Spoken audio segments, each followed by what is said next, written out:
Picture this. It's late, way past midnight. You're lying in bed staring at the ceiling, and your brain won't stop running through every possible financial nightmare. The rent's due in 2 weeks. Your car's making a noise it definitely shouldn't. You just checked your account and there's a number in there that looks more like a countdown than a safety net. Sound familiar? Now imagine that same situation, but this time there's $10,000 sitting quietly in your account. Suddenly that noise your car makes isn't a crisis, it's an inconvenience. That rent payment doesn't cause a spike of panic, it's just a line item on your to-do list. Nothing about the world has changed. But everything about how you move through it has. There's a reason why almost every financial expert, psychologist, and even behavioral economist points to this number, $10,000, as the first true life-changing milestone.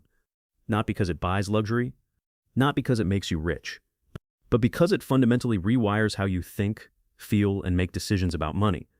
Most people assume financial milestones are arbitrary. They think, who decided 10K matters? But there's real psychology, math, and neuroscience behind why this number flips a switch inside your brain. And that's what we're going to break down today, step by step. Because once you understand why saving your first $10,000 changes everything, you'll never see money or your own potential the same way again. Before we dive in, do me a quick favor. If this video helps you understand your own financial journey a little better, hit the subscribe button and drop a comment below. Tell me how much you've saved so far, even if it's just $100. I read every single one, and the stories you share inspire others to start where they are. Because remember, every $10,000 journey starts with that first $10. All right, let's rewind a little. Life before $10,000.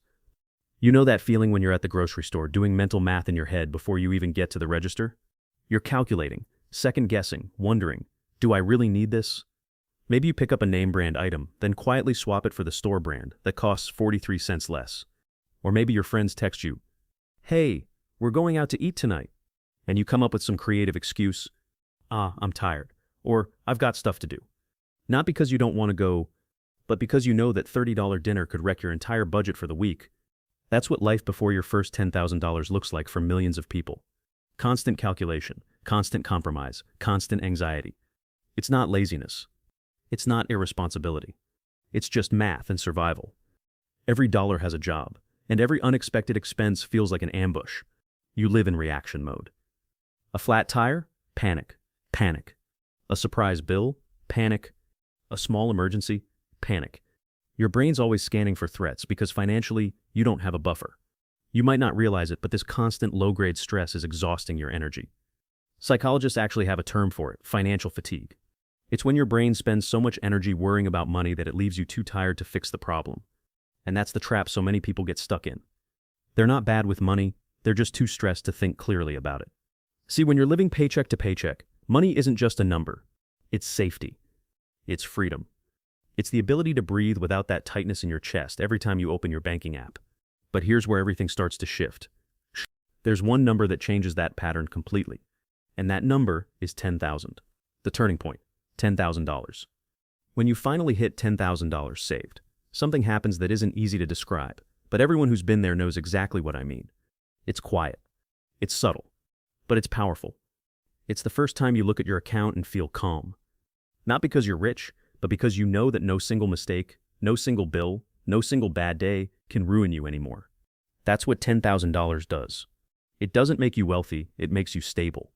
And stability feels like wealth when you've lived without it. Psychologically, this is called the safety threshold. It's the point where your brain finally shifts from survival mode to strategy mode.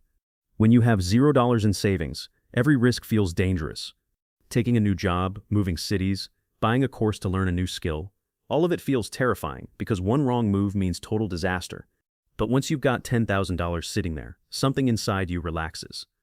You're no longer thinking, what if I fail? You start thinking, what if this actually works? That mental shift is enormous. It's the difference between fear-based decisions and opportunity-based decisions. The money doesn't just protect you from emergencies, it gives you permission to dream again. When neuroscientists study financial anxiety, they find something fascinating. When people gain even a small level of financial security, their cortisol levels drop significantly. That's your body's main stress hormone. Meaning, when you save your first 10K, your body literally stops treating life like an emergency. You sleep better, you think clearer. You stop checking your account 10 times a day. It's not magic. It's biology. Your nervous system finally feels safe enough to focus on growth, instead of survival. And that's where life and money start to get interesting. The emergency fund effect. Here's the thing that almost nobody tells you about money. It's not the number in your bank account that changes your life. It's what that number represents to your brain. When you hit $10,000 in savings for the first time, something remarkable happens, but it's invisible.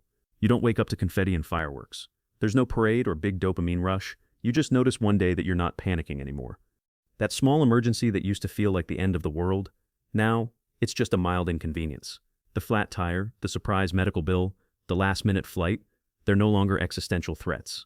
And here's the beautiful part. You might not even touch the money. Just knowing it's there changes the entire way your mind operates. Psychologists call this the emergency fund effect. It's not about what the money does. It's about what your brain does once it knows you're safe. When you're living paycheck to paycheck, your brain is stuck in what neuroscientists call a threat response. It's the same part of your brain that fires when you're in physical danger, because to your body, financial danger feels like actual survival danger. That's why your chest tightens when you check your bank balance. That's why your heart races when your card declines, even if it's just an error. Your nervous system can't tell the difference between no money and no safety. But when you have a cushion, say $10,000, that alarm finally shuts off. Your brain stops scanning for immediate threats and starts thinking about the future. You stop asking, what if something goes wrong? You start asking, what if this actually works? That single mental shift is where most people's financial journey truly begins. Now, why 10,000 specifically? Why not 5,000 or 50? There's both a psychological and mathematical reason. On average, most people's major unexpected expenses, car repairs, medical bills, small home emergencies, job gaps, fall between $1,000 and $5,000. So when you hit 10,000, you're covering nearly every common life hit with room to spare. You're not just prepared for one bad day, you're ready for several. And that coverage gives your brain a powerful signal. We're safe. Safety doesn't sound exciting, but in a world where most people live in a constant state of low-grade money anxiety, safety is revolutionary. Because when you no longer have to live in panic, you can finally start to plan. You can think long-term, which is something stress literally blocks your brain from doing.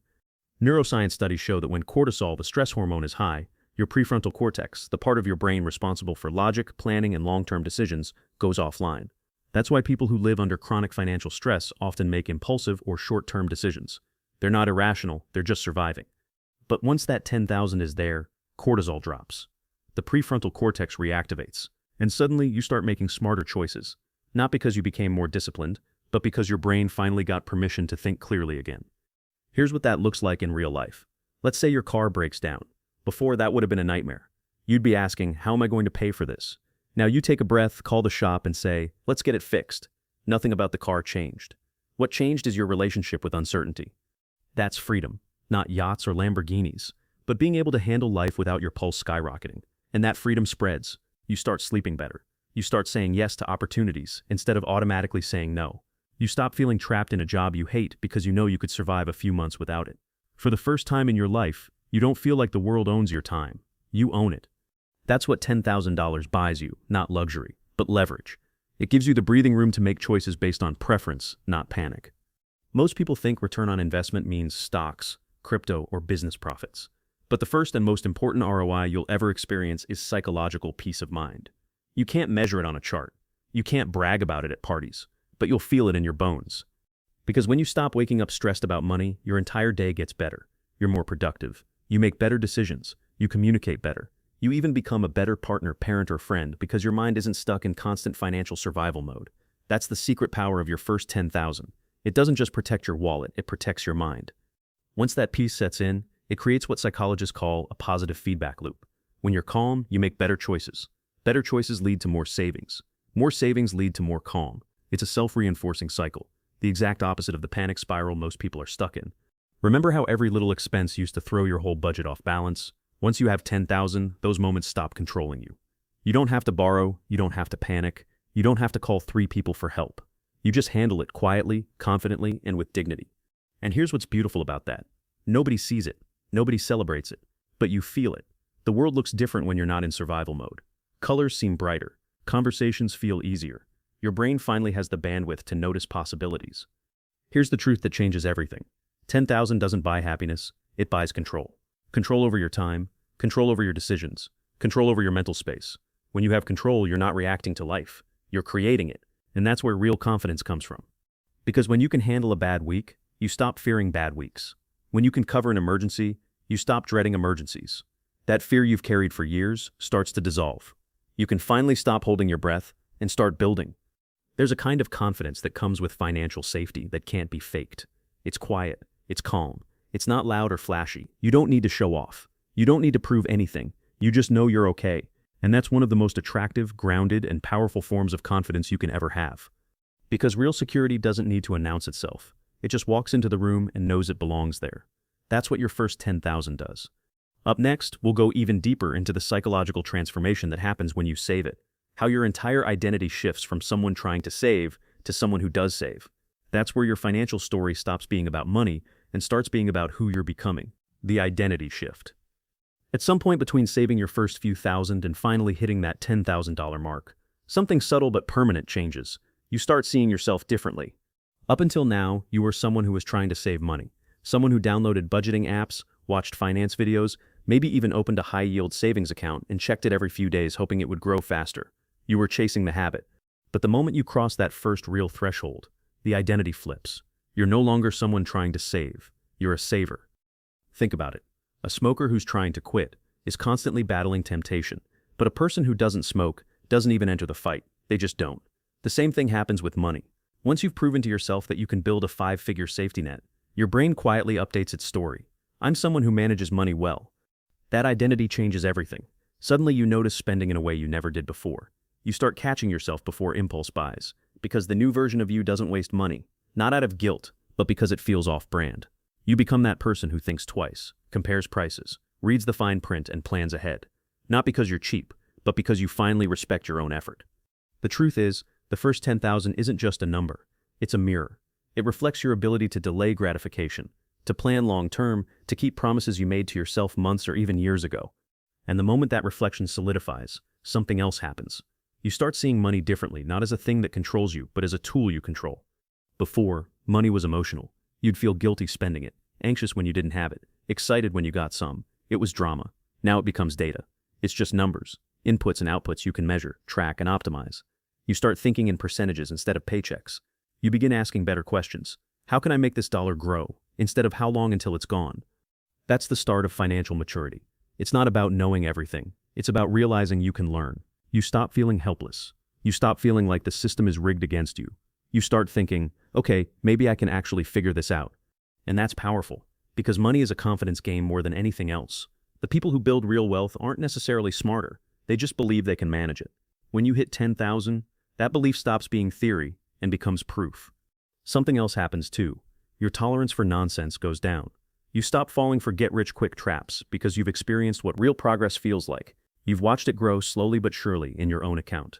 You've seen the quiet, boring consistency that actually builds wealth. So when someone flashes a screenshot of a crypto win or promises overnight success, your brain goes, nah, I've seen how this really works. That's identity at work. You've become grounded. You've developed what psychologists call financial self-efficacy, the belief that you can handle money challenges when they come. It's the difference between panic and preparation, between reacting and responding. People around you start to notice the change too, even if they can't quite explain it. Maybe your friends still live paycheck to paycheck. Maybe they roll their eyes when you skip a night out, but deep down they can feel it. You've got control, they don't. And the funny thing is, they'll call it luck when it's really discipline. This is also when you start realizing that saving money isn't actually about restriction. It's about design. You begin designing your financial life the same way an architect designs a building. You look at structure, foundation, sustainability. You start asking, what's going to hold long term? At 10,000, you've already learned that budgeting isn't punishment, it's awareness. You start to understand the trade-offs in everything. Maybe you downgrade your car but upgrade your investments. Maybe you stop chasing trends and start chasing stability. These are the invisible habits that separate people who stay broke from people who quietly build wealth over time. And once your identity shifts, the results compound. The same way compound interest multiplies your money, identity multiplies your behavior. Every decision you make from that new mindset reinforces the story you're living. Spend wisely, you confirm, I'm disciplined. Pay yourself first, I'm consistent. Invest regularly, I'm building wealth. It becomes a loop. Identity fuels behavior, and behavior reinforces identity. And before you know it, money management stops being a goal and becomes a lifestyle. That's also when you realize something deeper. This isn't really about money anymore. It's about trust. You start to trust yourself.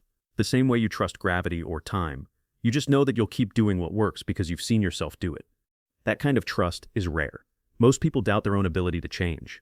But every dollar you save is a vote for the kind of person you want to be. 10,000 votes later, it's no longer a debate. You are that person. And with that trust comes the calm that everyone's chasing. You don't need to prove it, post it, or preach it. You just live it. You carry yourself differently. You say no without guilt. You plan without fear. You start thinking in decades instead of days. That's the real transformation $10,000 gives you. Not the balance, the belief, the proof that you can become someone new, someone steady, someone who builds. Because at that point, saving isn't about scraping by. It's about shaping the future. And once you reach that place, the next step becomes obvious. Learning how to make your money work for you, because that's the next level of freedom. Up next, we'll talk about how your first $10,000 becomes your first real tool. Not just a safety net, but a launchpad. What it can actually do, what opportunities it unlocks, and how that one balance number can quietly change the entire direction of your life. The real power of $10,000. So you've saved $10,000. You've built the foundation. You've felt that shift in identity. And you've started to see yourself as someone who actually knows how to handle money. But now you're probably wondering what's next. What can that $10,000 actually do for you? Here's the truth. The power of $10,000 isn't in what you can buy with it. It's in what it can build for you. Because for the first time in your life, your money isn't just sitting there waiting to be spent. It's ready to start working. Think of that $10,000 like a seed. If you plant it in the right soil, give it enough time, and keep watering it with consistency, it will grow into something that changes everything. But most people never plant it. They keep it in their hand, too scared to let it go, afraid of losing it. They want to see it, to touch it, to know it's there. But money doesn't grow in your hand. It grows when you let it work. This is where the concept of opportunity starts to replace the concept of security. See, at $0, your main focus is survival, how to stay afloat. At $10,000, survival turns into stability. But the next phase?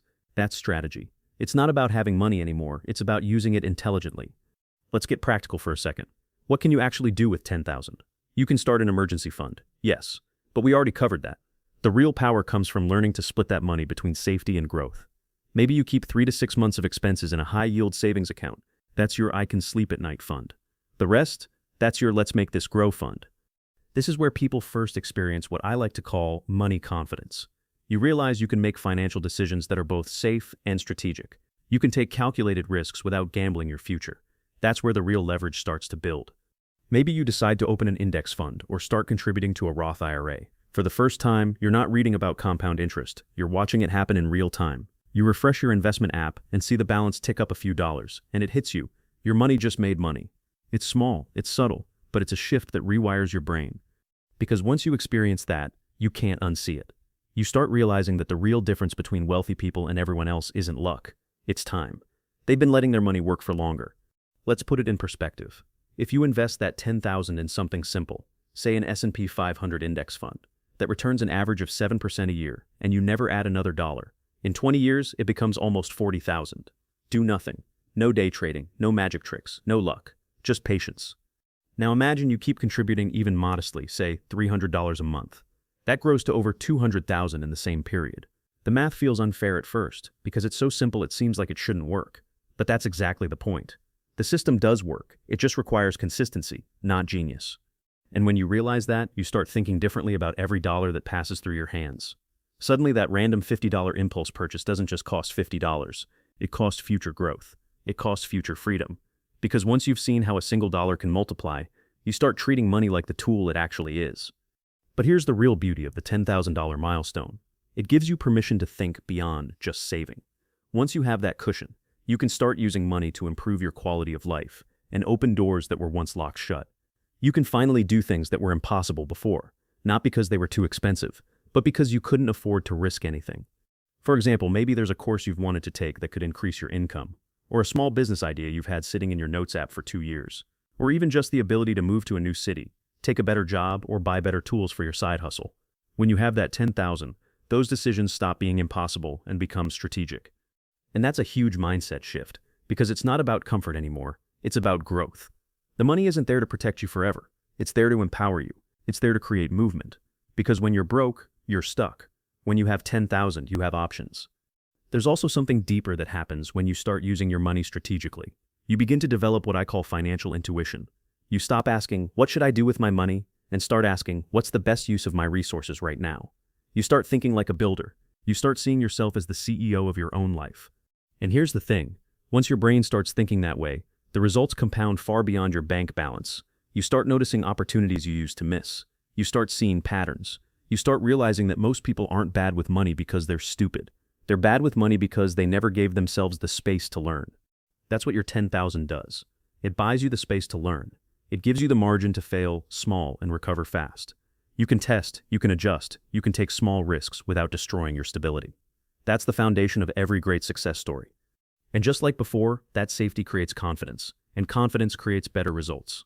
The same way peace of mind led you to stability, stability now leads you to growth. It's like climbing a ladder. Each level you reach gives you the leverage to climb the next one. Here's something most people miss. At 10,000, you're not rich, but you're not broke anymore either. You're in a transition zone, a place where every decision matters more than it ever has before. You can go backwards by falling into comfort, or forwards by using what you've built to build even more. That's why it's so important to protect that 10,000 like your life depends on it, because in a way, it does. Not your physical life, but your financial one. That's your foundation. That's the thing that separates you from everyone who's still struggling to escape the paycheck to paycheck trap. But here's what separates the people who stay at 10,000 from the people who eventually see six figures. They don't stop. They keep the same discipline, the same humility, the same strategy. They don't start thinking, I made it. They start thinking, now that I've proven I can build, what else can I build? And that's when you begin to experience something completely new, financial momentum. You're not saving money out of fear anymore. You're saving it because it feels good, because it aligns with who you are, because every deposit reinforces your story. And over time, those small wins compound just like the money does. You start living differently. You start thinking differently. You start trusting yourself on a level you never thought possible. Because this milestone, $10,000, isn't just about what's in your bank account. It's about what's in your head. It's about proving that financial freedom isn't a fantasy. It's math, mindset, and momentum working together. So when people say 10,000 isn't much, you'll just smile because you'll know the truth. For the average person, $10,000 isn't just a number. It's a turning point. It's the proof that you can change your life without winning the lottery, without luck, and without waiting for someone to save you. And from that point on, everything you do with money feels different. Every new dollar feels like a building block, not a lifeline. Every small win feels like confirmation that you're on the right path. That's the real power of your first 10,000. It's not just the security it gives you, it's the person it turns you into. Up next, we'll talk about the ripple effect that happens once you have that foundation, how it changes the way you think, the way you spend, the way you approach life, and why the first 10,000 is the hardest, but also the most important step you'll ever take on the path to freedom. The ripple effect. The funny thing about saving your first $10,000 is that it doesn't stop at 10. It never does. Because the real impact of hitting that number isn't what happens in your wallet, it's what happens in your world. You start to notice small shifts everywhere. The way you talk about money changes. The way you make decisions changes. The way you think about time changes. And then slowly everything else begins to shift with it. That's the ripple effect. See, most people think saving money is about addition, putting away a little more, spending a little less. But in reality, it's about multiplication. When you hit your first real milestone, the lessons multiply, the confidence multiplies, the results multiply, and the first thing that multiplies is peace of mind. You stop feeling like you're one mistake away from disaster. You stop replaying every purchase in your head after you make it. You stop walking into stores with quiet anxiety about what might happen if your card declines. That sense of constant financial tension, it starts to fade. And when that background noise disappears, you realize how much space it was taking up in your head. Space that you can now use for creativity, for focus, for actual living. That peace turns into patience. You stop chasing fast results because you've seen what consistent effort can do. You've watched your balance grow from 3 digits to 5. You've learned that progress doesn't have to feel dramatic to be real. You've seen the power of quiet consistency, and that lesson sticks with you everywhere. You start eating better, not because of money, but because discipline has become your default. You start organizing your schedule, setting goals, tracking habits, because you understand that structure brings freedom. That's the ripple effect working outside your finances. And it doesn't stop there. It changes how you handle your relationships too. When you're not constantly stressed about money, you stop projecting that stress onto the people around you. You're calmer, more patient, more generous, not because you suddenly have unlimited money, but because you finally have enough emotional bandwidth to think about more than just surviving. You might start helping family members understand budgeting. You might teach your younger sibling what you've learned. You might even start sharing little pieces of wisdom with friends who are still in that paycheck to paycheck cycle. Not from arrogance, from empathy, because you've been there, and you know what it feels like to live with that constant weight. And that's what's wild about it. Your growth starts inspiring growth in others. You become living proof that ordinary people can do extraordinary things just by being consistent. The ripple grows again. At work, you might start negotiating your salary, not because you're desperate, but because you finally know your worth. You walk into meetings differently, you carry yourself differently, because when you're not financially desperate, you can make decisions from strength, not fear. You stop saying yes to everything out of obligation. You start saying no to things that don't align with your values. And every time you make a decision like that, you reinforce a powerful new identity, one built on self-respect and boundaries. And here's the fascinating part. The ripple effect isn't always visible. Nobody sees the late nights you resisted impulse spending. Nobody claps when you transfer $200 to your savings account instead of buying something flashy. But every one of those small, invisible choices quietly builds momentum. That's the hidden truth about wealth building. It's not glamorous, it's boring, repetitive, and unremarkable. Until one day, it's not. One day, someone will look at your life and say, "You're so lucky." They won't see the years of micro-decisions, the skipped dinners, the used cars, the nights when you stared at your budget wondering if it was even worth it. But you'll know. You'll know that luck had nothing to do with it. It was patience, discipline, perspective. That's what the first $10,000 teaches you, not just how to save, but how to see. You start to see the world differently. You start to notice the difference between people who use money as a tool and people who are used by money. You start to recognize that every financial decision is really a time decision because money is just stored time. Every dollar saved is a little piece of your life you get to reclaim later. And when that idea clicks, it changes everything. You stop trading your time for meaningless stuff. You stop buying things to impress people you don't even like. You stop equating price with value. Instead, you start asking, does this make my life better? Not in a flashy, instant way, but in a real, lasting way. That's when you truly step into financial adulthood, when money stops being emotional and starts being intentional. And that intention multiplies across your entire life. You start building plans, systems, and safety nets that allow you to take bigger swings later. You start thinking about investments, retirement, freedom. You start realizing that wealth isn't a destination, it's a direction. And that first 10,000? That's the point where the direction becomes clear. It's like the fog lifts and you finally see the path stretching out in front of you. You are not at the top of the mountain yet, not even close, but you've left the base camp. You've proven to yourself that you can climb. And once you've proven that, there's no going back. Because once you've experienced even a little financial peace, you'll do whatever it takes to keep it. Once you've seen progress, you'll crave more. Once you've realized that freedom isn't about wealth, it's about choice, you'll never want to live any other way. That's the ripple effect of saving your first $10,000. It's not just financial momentum, it's emotional transformation, it's identity shift. It's proof that you're capable of changing your life one decision at a time. And that's when you finally understand the number itself doesn't matter. It's who you become to reach it that changes everything. The turning point. There's a moment that every financially stable person remembers. The first time they realize money can actually move without them. It's not a massive payday or a bonus. It's when you open your account one morning and the number has grown slightly, even though you didn't add anything. That's the turning point. Because that's when you stop thinking like a spender and start thinking like an investor. You realize that money isn't supposed to sit still. It's supposed to move, to multiply, to work. And when you understand that, you start to see your $10,000 not as an endpoint, but as an engine. That's the shift that separates people who stay comfortable from people who build wealth. It's the difference between saving money for the future and using money to create a future. At this stage, your focus changes. You're not asking, how can I save more? You're asking, how can I make my money work harder than I do? And the beautiful part, you don't need to be rich to start thinking like this. You just need to understand the power of direction. Because here's what most people miss. The path from $10,000 to $100,000 doesn't happen by accident. It happens because you make a decision that your money now has a purpose. It's not just protection anymore, it's production. You start learning how compound interest actually feels in real time. You start reading about investing, not because you're trying to get rich overnight, but because you're curious. You want to understand how to build something that lasts. You open a brokerage account, maybe start with index funds or ETFs. You watch the markets go up and down, and at first it feels strange, like your money's on a roller coaster. But over time, you notice something. Every dip eventually becomes a rise. Every panic moment becomes a lesson in patience. And slowly you realize that investing isn't about predicting the future. It's about staying calm long enough to let the future pay you. That's the secret that rich people understand intuitively. Time in the market beats timing.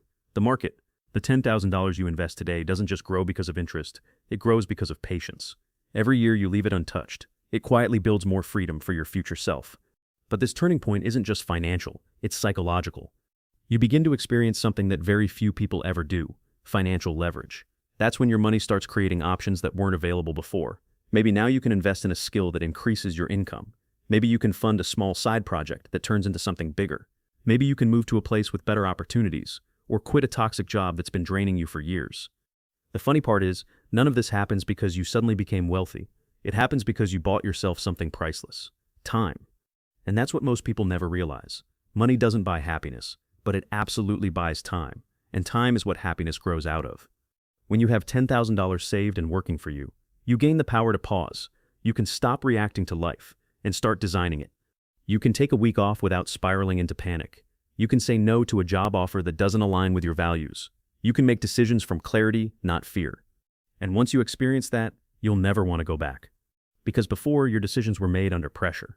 Every choice was about survival. How do I make it through this month?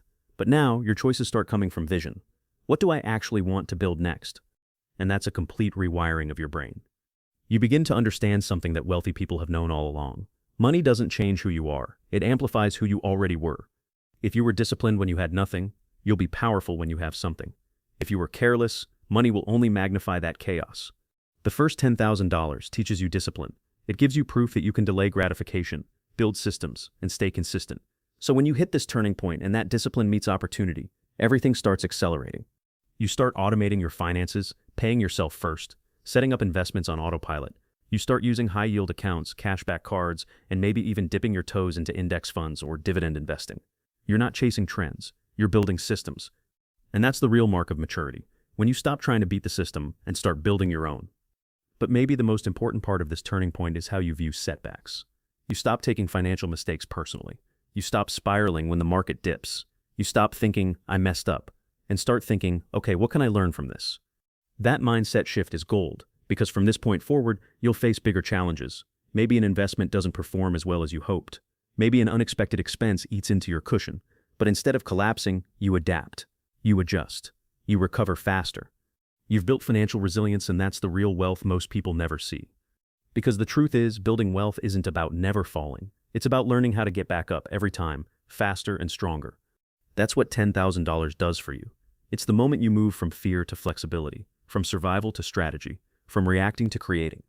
You start living differently, not because you have millions, but because you finally understand what money is supposed to do, give you choices. And that's the turning point, the exact moment you stop chasing money and start directing it. What happens next? So here you are, 10,000 saved, not rich, not broke. Somewhere in between that quiet middle ground where momentum begins to build. And you might not realize it yet, but this is where everything changes. Because from this point forward, money stops being about survival. It becomes about direction. You're no longer fighting to escape the past. You're building toward the future. That's a massive psychological shift, one that most people never experience. They stay stuck in the same cycle their whole lives because they never get far enough ahead to see how different life can feel when you're not constantly behind. You've crossed that invisible line, and that changes how everything feels. Suddenly, your paycheck isn't just something you spend. It's a tool, a lever. Every dollar has potential. You start asking smarter questions. What can I do to grow this? How can I make this last? What do I want this to build for me long term? You've started to think like an investor, not because you're chasing the stock market, but because you're thinking in systems, you're thinking in time. That's what $10,000 does.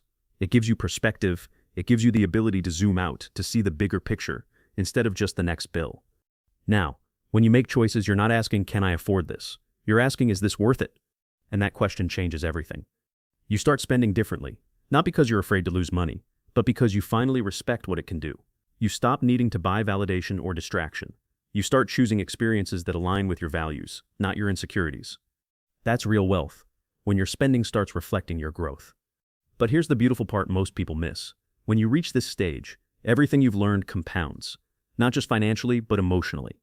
That patience you practiced while saving, it now shows up in your relationships. That discipline you built with money, it starts influencing your habits, your health, your work. That confidence you developed from seeing progress, it starts showing up in every conversation, every decision, every opportunity. You've built momentum, and momentum doesn't stop easily. You'll notice that every new goal feels slightly easier to reach than the last. Saving your next $10,000, it won't take nearly as long. You'll make better decisions automatically. You'll catch yourself thinking, wow, I would have panicked about this last year. That's growth. That's evidence. But it doesn't stop there. Because this milestone, the first $10,000, doesn't just create stability, it creates a foundation for wealth. Now you have something to build on, something to invest with, something to protect and multiply. Maybe that looks like finally starting your first index fund, or putting money into a 401k. Maybe it's buying better tools for your side hustle. Maybe it's paying for a skill that increases your earning potential. Or maybe it's just keeping that cushion untouched so you can sleep at night knowing you're safe. Whatever it looks like, it's movement, and movement is everything. Because the second you stop moving, you stop growing. This is why so many people get stuck even after they start making progress. They hit a milestone and mistake it for the finish line. But the truth is, the first $10,000 isn't the finish, it's the warm-up. The habits you built to get here, they're the same ones that will take you to $100,000. And the mindset you develop to hit $10,000? That's the same mindset millionaires talk about in interviews. They didn't start with millions. They started right where you are, one decision, one paycheck, one milestone at a time. And that's the difference between people who make it and people who stay stuck. The ones who make it don't get bored once it starts working. They double down, they reinvest, they stay patient when everyone else is chasing shortcuts. Because they know the boring stuff works. Automatic transfers, index funds, consistent saving, reinvesting dividends. The little unglamorous moves that don't look like much today, but quietly change everything 10 years from now. That's how wealth is really built, not through luck or timing, but through quiet repetition. And that's what this $10,000 milestone has given you, proof that it's possible. You don't have to hope anymore, you've already seen it work. You've already proven to yourself that you can be the type of person who saves, who plans, who grows. Now the question is, what do you do with that proof? Do you stop here content that you finally have breathing room? Or do you use this as a launching pad to build something even bigger? Freedom, opportunity, legacy? Because if there's one thing that $10,000 teaches you, it's that freedom doesn't start with millions. It starts with discipline. It starts with patience. It starts with the belief that small wins compound into massive results. And that's exactly where you are right now. You're not just saving money anymore, you're building a life. You're designing your future in real time, and the choices you make today are going to echo years from now. The beauty of it all? You don't have to have it all figured out. You just have to keep going, keep saving, keep learning, keep investing in your money, your mind, and your momentum. Because $10,000 might not make you rich, but it will make you ready. Ready for the next step, ready for the next level, ready for the life that most people never give themselves the chance to build. And once you've felt that readiness, once you've tasted that freedom, you'll never want to go back. So where are you right now? Are you just starting, trying to scrape together your first 1,000? Are you halfway there, watching your balance slowly climb? Or maybe you've already hit that first $10,000, and now you're starting to see just how different life feels when you're not constantly behind. Wherever you are, you're on the path. Because this isn't about being rich. It's about being free. Free from panic, free from pressure, free from that constant background noise that used to keep you up at night. The truth is, saving your first $10,000 doesn't just change your bank account, it changes your identity. It's proof that you can delay gratification. Proof that you can stay consistent. Proof that you can change your entire future one small decision at a time. Most people never make it here because they get impatient. They chase quick wins instead of lasting ones. But you've seen what happens when you commit. You've seen how time, discipline, and small steps compound into something real. So take a second to recognize that. Because if you've built this once, you can build it again. And again, and again. That's the real secret. Not luck, not timing, not trends. Just patience, multiplied by belief. If this video helped you see your financial journey differently, hit that like button. It helps more people find messages like this. And in the comments, tell me, how close are you to your first $10,000? And what's the hardest part of getting there? I read every comment, and your stories might be the exact things someone else needs to hear right now. If you're serious about building financial freedom, subscribe. Because we're not here to chase money. We're here to master it, one milestone at a time.